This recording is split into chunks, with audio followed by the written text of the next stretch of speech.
உங்களுக்கு பிடிச்ச உணவு? உடைச்சி சாப்பிட்றது, பசிச்சு சாப்பிட்றது, ஃப்ரெண்ட்ஸோடு சாப்பிட்றது. Very good sir. உங்களுக்கு பிடிச்ச இயக்குனர் யாரு? கடவுளே ஒன்று நெருங்கி வச்சிட்டாரே இவர். உங்களுக்கு பிடிச்ச கதாநாயகன்? எனக்கு பிடிச்ச கதாநாயகனுக்கு வந்து ஸ்டண்ட் எல்லாம் தெரியாது, ஃபைட்டிங் எல்லாம் போடவே தெரியாது. அதுக்கப்புறம் டூயட்லாம் போட மாட்டார். மகாத்மா காந்தி என்னுடைய ஹீரோவும் அவர் தான். உங்களுக்கு பிடிச்ச கதாநாயகி யார் சார்? ஐயோ, அந்த அம்மாவுக்கு ஹேர் ட்ரெஸ் தர வேண்டியதில்லை, பின்னால் தட்டு தூக்கிட்டு தோழிகள் வர வேண்டியதும் இல்லை, செக்ஸ் கிடையாது, ஒரு மண்ணும் கிடையாது, எல்லாராலும் வணங்கக்கூடிய அன்னை Theresa. Very good, very good. உங்களுக்கு பிடிச்ச நகைச்சுவை நடிகர்?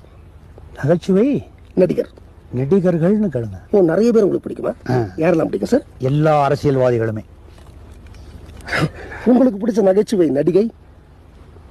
நகைச்சுவை நடிகை என் பேத்தி. அவள் பேசும்போது தான் என்னால் சிரிக்கவே முடியுது சார்.